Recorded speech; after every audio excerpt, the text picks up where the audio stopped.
Hello and welcome everybody to another episode of Pod Strickland. I'm your host, Shwin and Prez. This is episode 288. I'm joined as always by my co-host Prez. That is at _ Presidente on Twitter. Prez, how are you doing today? I'm doing all right, hanging in there. Just watching these poverty franchises and their playing games. That's all. Yeah, it's hard out here for the proletariat of the NBA. I feel like I'm one of the dudes in like the raised booths watching the motherfuckers joust or like battle gladiator style to the death or whatever. That's dark. Yeah. That's pretty fucking extreme. Yeah, it's pretty dark if your team is stuck battling for the play-in. It is. Fortunately, those are not our problems. We have rich people problems nowadays. But before we get started, I do have to make a few announcements. The first being that Strickland has an Instagram. Check it out. That is at the strict.land on Instagram. We are posting all kinds of new content on there. The Strickland also has a YouTube channel where you may be watching this podcast. If you are, hit like and then subscribe to the channel if you already have not done so. That'd be a huge help to us. The Strickland also has merchandise. I'm not wearing any of it right now, but we did drop a new line, the Quickland line. Check that out. Sweatshirts, t-shirts, there are shorts, there are hats, there are other things that I can't think of. We even have an RJ Burt water bottle still available on there. So check it out. We have a bunch of stuff. Finally, the Strickland has a Patreon, which you can subscribe to. There are a number of different tiers. There is a $6 tier that gets you access to Pod Strickland, this podcast that I host every Friday with Prez. You also get access to the Strickland Mailbag, hosted by Andrew Steele, a.k.a. Doug, a.k.a. the Doug Bag, alongside Dallas Amico. That comes out every other week. Finally, you get access to the Strickland Discord, where the conversation never stops. There are further tiers. There's a $9 tier that gets you access to Strickland Roll, my solo pod where I rant and rave about the Knicks even more. You also get access to wonderful premium articles by Matthew Miranda, one of the best in the business.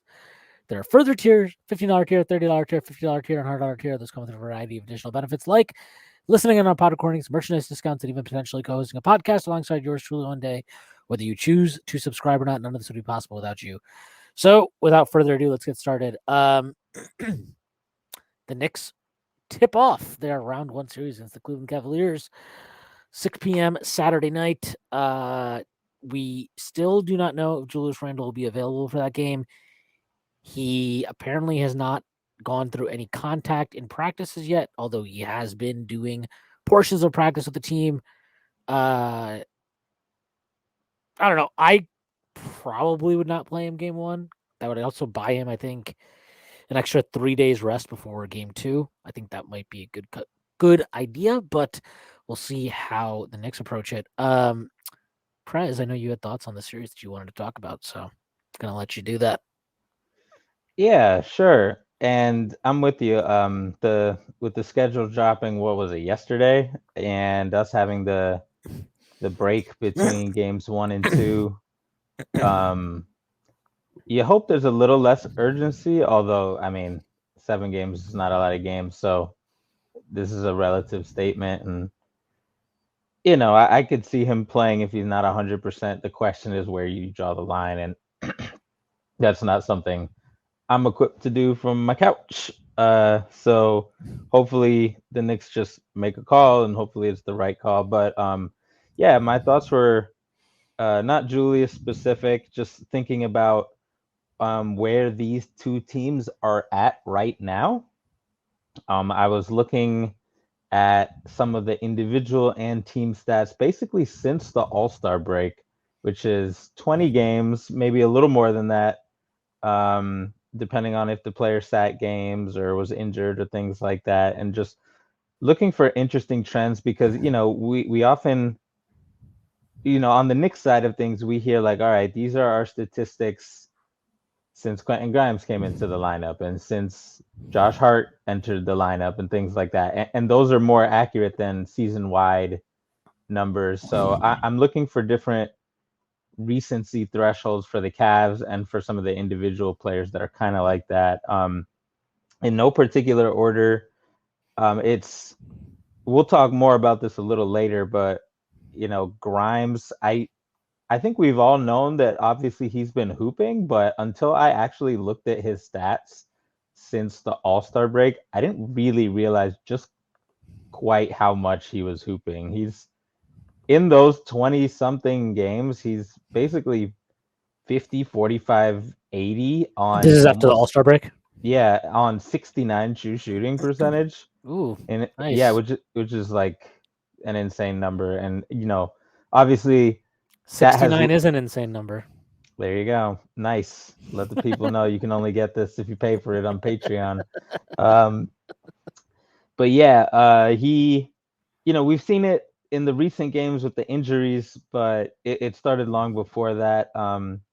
So I think he's going to play a key role, and how Tibbs balances the minutes between him, Hart, and RJ is going to be really important, because those guys' minutes can get downshifted or upshifted depending on how they're playing. And Grimes and Hart are playing really well, and RJ is not. So it's tricky here. RJ is going to have a quick hook, but he also will have opportunities to score, because our 4 and 5 will occupy their 4 and 5, and everybody else on the court, 1, 2, 3, is probably food for RJ if he's not being dumb about it. He should be able to drive on the guards. He should be able to drive on Okoro, Chetty, Karras. He probably can't. It's still going to be hard to finish over the bigs, but if one of the bigs is contesting, that means one of our bigs is free. So, as Tibbs is often says, the game will tell him what to do, and whether he listens is up to him. And then it's up to RJ, I mean, up to Tibbs to figure out what to do if RJ's not listening, right? So, to bring it back to Grimes, Grimes is pretty obviously the safe play here if you want to give RJ a quick hook, and he gives you more shooting than Hart. So I think Tibbs should strongly consider really upticking Grimes' minutes. I know he starts the game, but beyond that, another thing is the rebounding battle. I think this is I've said it before. I think the Knicks, if Julius is healthy, can win this matchup, and I think the main reason is because our biggest strength is their biggest weakness, and I don't think that happens very often. Since the All-Star break, their defensive rebound percentage, they being Cleveland, is, I'll let you guess, Shwin. I'll give The you a defensive hint. rebounding percentage. Yeah, I'll give you a hint. I It's think it's nice. 69.2% That's right. or It's 69.7. 69. Exactly. Yeah. Which is, if that was a full season number, it would be the worst of any playoff team of the last 4 years. And it makes sense if you look at it. Aside from Allen and Mobley, everybody on their team is literally garbage at rebounding. So we have a chance to really punch them in the mouth on the glass. And I think Randall is probably a better rebounder than Mobley, and Mitch is probably a better overall rebounder than Allen, just because of his size. So you could literally have like rebounding mismatches at every single spot on the floor for a majority of the game for the most part. So um, that is something that I feel like people are sleeping on. We'll see. What else here? What else here? Our half court defense. The other reason to kind of quick hook RJ is if you look at our lineup data since the All Star break, our defense is kind of shaky, but that really stems mostly from our most commonly used lineup having RJ Barrett and Jalen Brunson. It's It no didn't help that we surprise. had a long stretch with Sims in there too instead of Mitch. Oh yeah, yeah.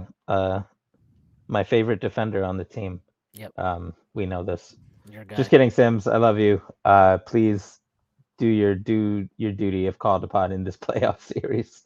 Um, but seriously, like every lineup that only has one bad defender, that is only one of RJ or Jalen Brunson, is a really good defensive lineup in the minutes since the All Star break. And of course, you're talking about overall small sample size for a lot of these minute combinations. You're talking about like 30, 40, 50 minutes, mostly closer to 30. But it makes sense intuitively, if you think about it, it's easier to hide one defender. Hiding two is fucking impossible in today's modern NBA, where every offense is like would have been the greatest offense of all time, like 4 years ago or whatever. So, uh, yeah, more just dangerous waters there for Tibbs to maneuver through in terms of substitutions and all that. My hope is that that becomes a big in the half lineup, and then we get that for 5 or 6 minutes, and if it's cooking, cool, let them cook. If not, adjust, pivot, and keep it moving. On the Cleveland side of things, I think I know Okoro is. I think he got hurt and he's like questionable. He maybe will play, maybe will not. I feel like he's probably gonna play. I'm not sure. Yeah. It's interesting. Okoro's like he's the best defender of their three, right? Chetty, Okoro, and Karras. But he's also weirdly the worst rebounder. He's definitely the worst shooter. Karras has been on a heater. He's been shooting like over 40% since after the All-Star break. He's at a hair under 40% on the season. And he's a part of like the lineups with the four good players and Karras blows the lineup with the four good players and the other and Chetty and Okoro away since the All-Star break. And even though Chetty has the best of the best plus minus of the three on the year, I don't really give a shit about like how the lineups were working in October, November, December. So I'm looking at Karras like I need you to turn back into the bum that I know that you are. None of this fucking 50, 40, 75 shit that he's been doing for 22 games, or else life's going to be really hard for the Knicks. So yeah, I think those are some things I think have been a little under discussed, and I wanted to just get them out there. I had talked about them on Twitter. Of course, these are all more aside from the RJ substitution things. I would categorize these more as like much more minor in the larger scheme of things, right? Like Jalen has to not necessarily beat Donnie Mitchell, but he has to be in the race in terms of just pure volume scoring. Julius has to be healthy for the most part. We got another thing I didn't tweet about, but like part of our grifty offense is low turnovers. The Cavs are the best in the NBA at generating turnovers. They have had zero success generating turnovers against us in 4 matchups. None of the matchups resulted in above average turnovers for the Knicks. Every single one of those games was 9 or 10% turnover rate, which is normal for us. So in terms of play style, the Knicks have been able to control it in every matchup. I don't see why that would really change just because, again, we're like an ISO heavy team, which is not good for their brand of defense, which is built for like modern move the ball, brilliant offenses like the Kings or some shit. Like they have all these big guys who can generate steals. They have Mobley, who's designed to be like a Giannis type super helper roamer, and our offense is like the antithesis of all that modern move the ball, read and react kind of shit. Where having roamers to cover mistakes and let your 1, 2, 3 guys be aggressive, like none of that shit works versus the Knicks. So we talk a lot about the Knicks, and I'll toss a question for you here. Like, we're obviously really familiar with the ways the Knicks could pivot, right? Like, you could have the fast bench lineup, you could get RJ the fuck out of there, you can do any number of things. But for a team like Cleveland, do you just roll with your strategy and just hope it works? Like, I feel like because of their depth, like what do they have pivots? I feel like they kind of have to sink or swim with their strategy. They don't have many other ones, but maybe I'm tripping. I don't know.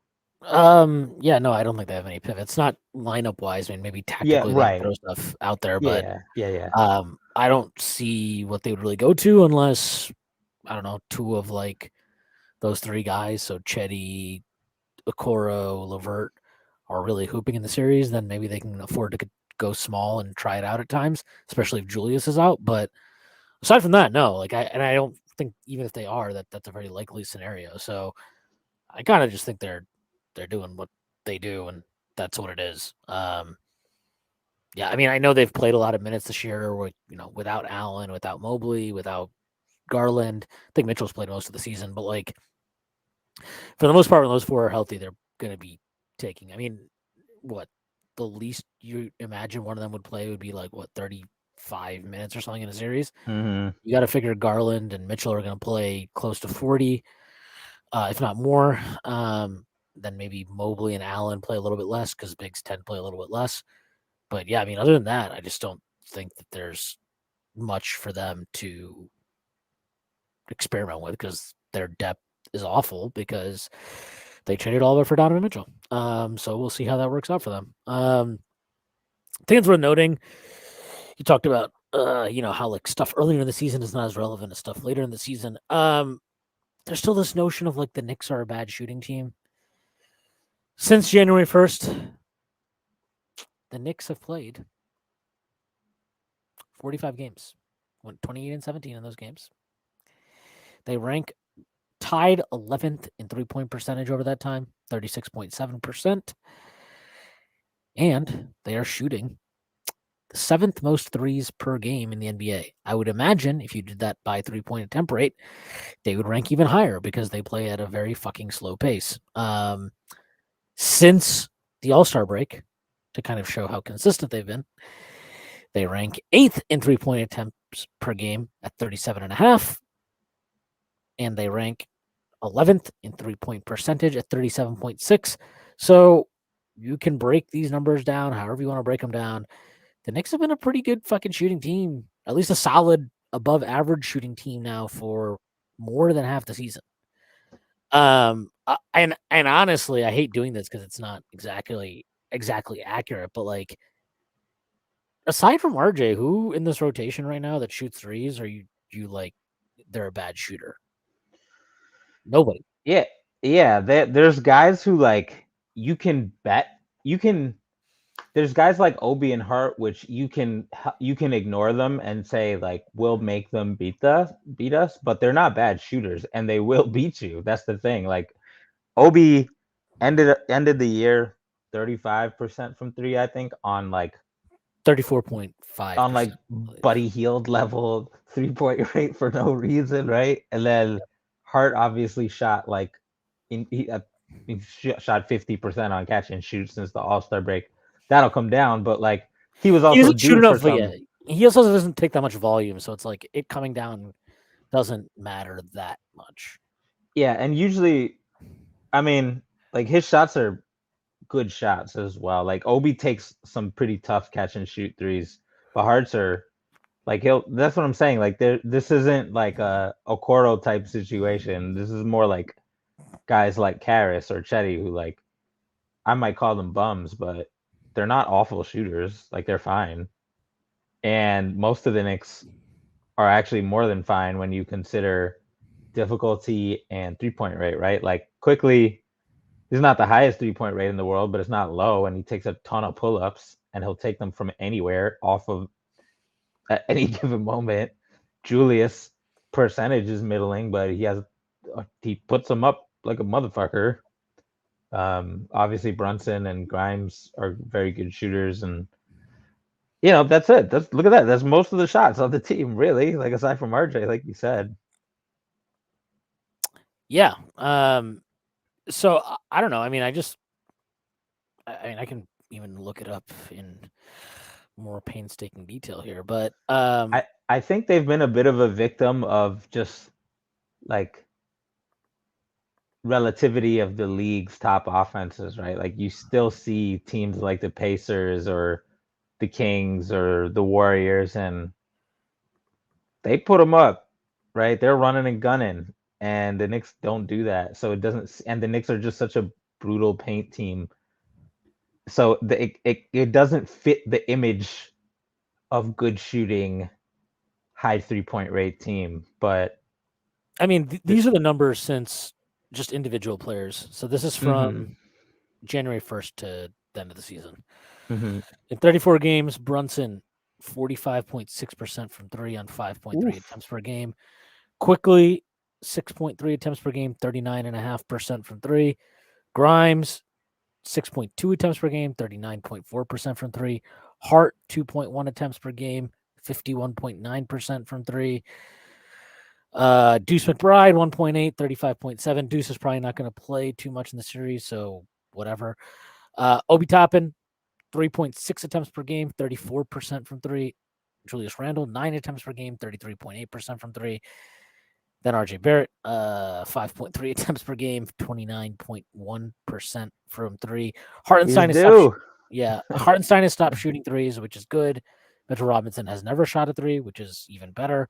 So, I mean, again, like, I don't like doing this, but it really does come down to like the team is effectively a very good shooting team. Almost across the board, especially when you adjust for position and difficulty of shots in the case of Obi and Randall. They're pretty much a very good shooting team.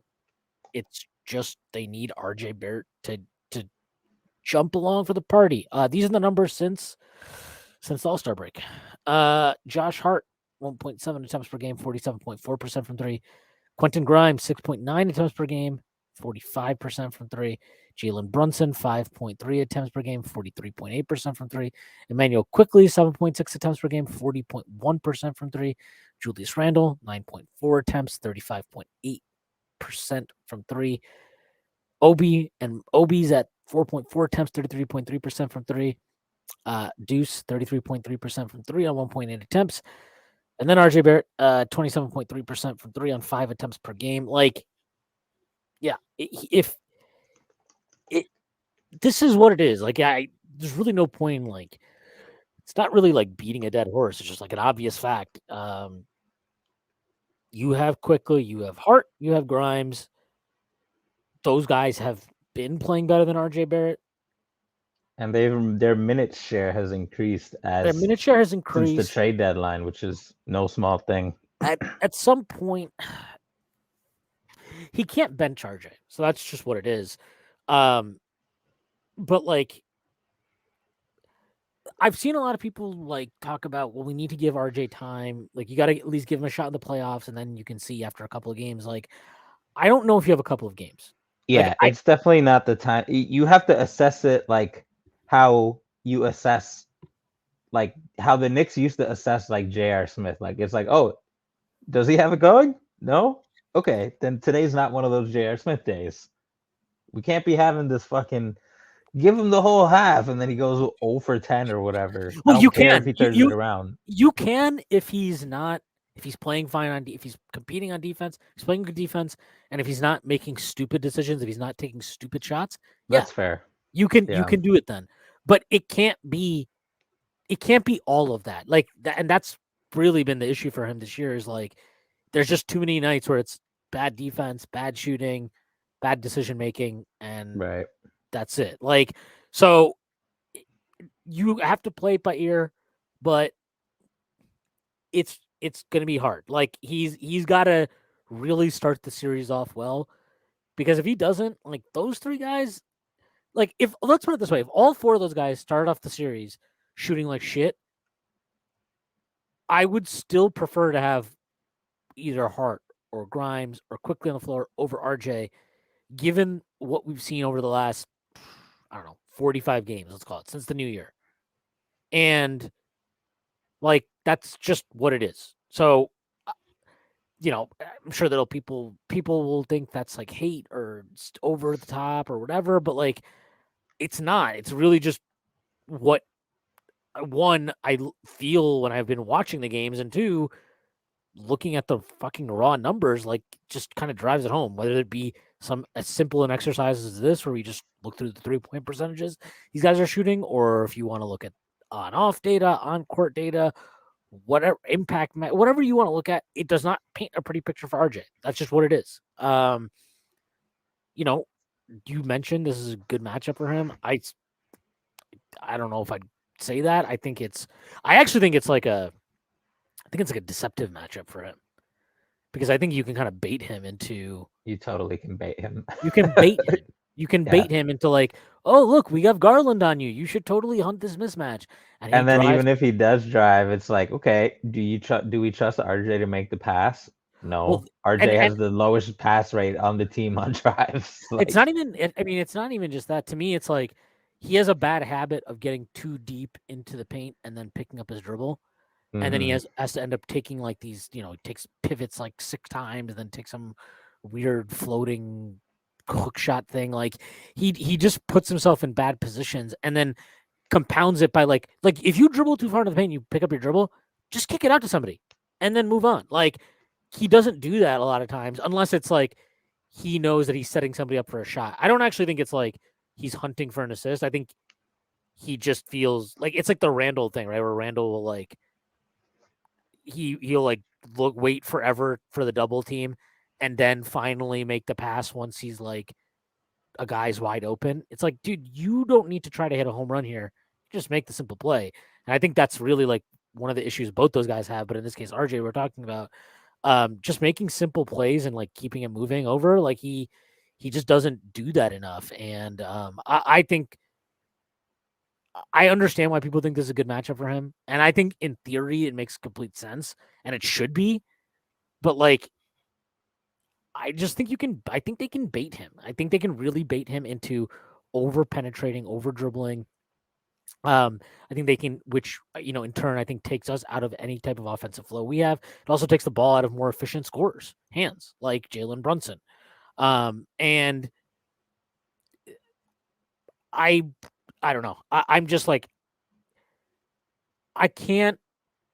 I would love to feel like, oh man, he's gonna shut people up. It's gonna like I've been waiting. I've been talking about this for a while. Like I've been waiting after All-Star break. I've been like, yes, and some of his passing has been better, but it's not good enough considering the rest of what he's still struggling at.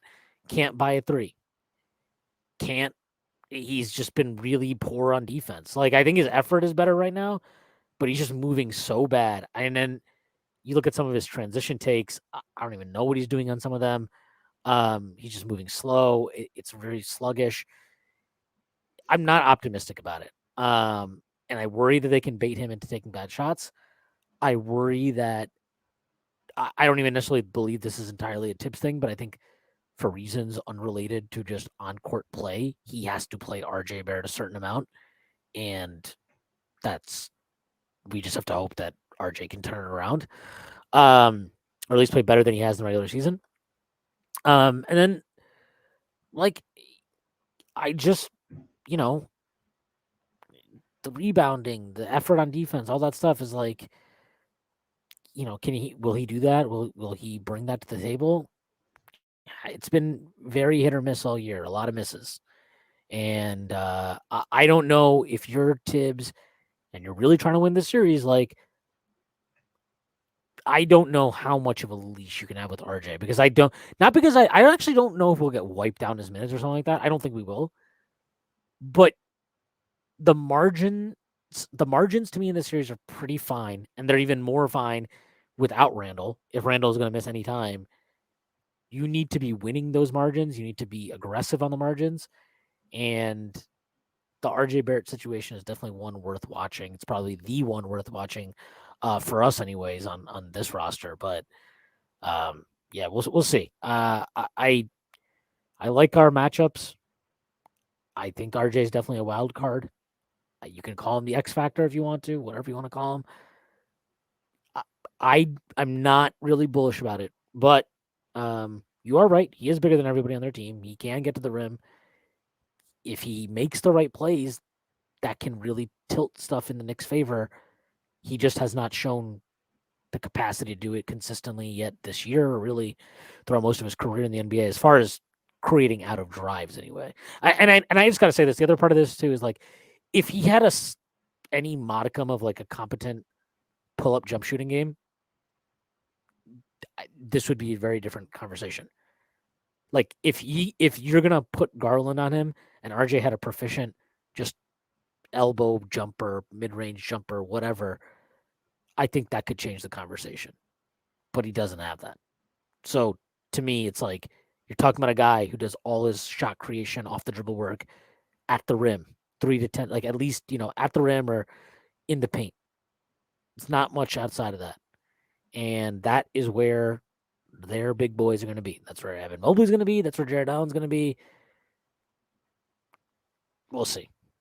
He shot worse from the field. He shot worse from two against them over the course of the year than from three. So it's also something to keep track of. Yeah, it'll be interesting. Like I think you summed it up best for him when you said like you can't have all of the things going wrong at the same time. Like if you don't have your three ball falling, like who were we playing the other day where he went like 0 of 9 from three, but like 12 of 16 from two or New whatever. Orleans. Yeah, shit like that. Like I'll sign up for that. Like games where he's just like passable on defense, and then the 2 point stuff is there or the 3 point. Like I'm not being greedy here. Just give me some level, because literally any of that like increases the margin so heavily for the rest of the team. Um, and it it would make things a lot easier. But then on the other hand, like you said, like the other way you can increase the margins is by just putting someone else on the floor. And that's a lot more certain of a tactic. So if I'm Tibbs, he likes, and Randall's healthy, he likes to open up the game with Randall getting his perimeter game going. That's especially important versus the Cavs because Mobley's a roamer, and you want to curtail Mobley's ability to roam by establishing Julius from the perimeter early. And if Julius is going from the perimeter early and Mobley's not roaming as much, theoretically that makes everyone else's penetration easier. So that's when RJ can bully the fuck out of whoever, and then he still has to deal with fucking Jared Allen, which is Allen is the one you bet on there, not RJ. But you hope he makes the right decision, score on the little guy, pass to your big guy, whatever. So He's so we'll he's see. he's shooting 41.4% from two against the Cavs this year. That's 12 of 29 from the field. He's shooting 10 of 23 from three against the Cavs this year, which is 43.5% from three. Last time we played them, this is the thing that's worth noting though. Three of those games came before his real decline as a shooter. Uh, Mm-hmm. the last game was end of March, or literally the last day of March. 2 of 7 from three. He's gone And three of that was four. and that was Mobley only, I think. Yeah, it was. They have. He's gone 3 of 4, 2 of 7. He went 2 of 7. This is probably worth noting. He went 2 of 7 in the game that also only featured Evan Mobley. That was the game on December 4th. Then he went 3 of 5 in the game on January 24th, and then he went 2 of 7 in another game where it was just Evan Mobley. That might just be that's probably just a coincidence, not really relevant to anything. But like he went. I mean, I think this is worth noting. He went 6 of 10 from. Or sorry, he went. Holy shit! He went 3 of 6 from two in the first game against Cleveland, and then other than that, he's been pretty bad against them from the paint. He went 2 of 7 inside the arc against them on January 24th. He went sorry, 3 of 6 again against them on December 4th, and then he went 4 of 10 against them on in the final game we played against them. He's just not really done a lot of damage inside the arc at any type of consistent volume, and I do think that's because of the guys that they have on their roster, and it's just I just think it's a bad matchup for him, and until I see it, I'll remain skeptical because I just think you know uh, if all these guys were gonna struggle shooting, I'd rather bet on the guys that have consistently given me value in other things, and they've also been better scorers from the field, at least more efficient scorers from the field. So we'll see. He's got a chance now in the playoffs, new slate, regular season's over with. He's got a chance to kind of rewrite the season for himself, but it doesn't erase what we saw over the last 82 games. So hopefully he turns around. That'd be nice. Yeah. Yeah. He just I put it at the end of my tweet thread. It's like, with guys like him and Karras, who are going to both probably get around 20 minutes a game at least. Maybe less if their coaches are radical, maybe more if they have it going. Like RJ got to win that matchup. He can't be worse. And that seems like it should be easy, but for all the reasons you said, it's not. Karras has been scoring far better than RJ. Karras has been part of the Cavs' best defensive lineups. RJ's been part of the Knicks' worst defensive lineups.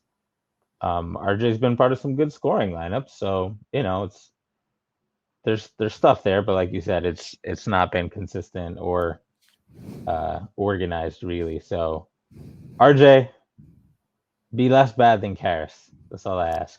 Yeah, I mean, I just want to say this because I've spent a lot of time being negative about RJ last few pods, but like honestly, the most annoying part of this season for me watching him is like, so this year he posted the second highest true shooting of his career, 53.1. It's not a very high mark. It's not a very good mark, but it is the second highest of his career. Why do I bring this up?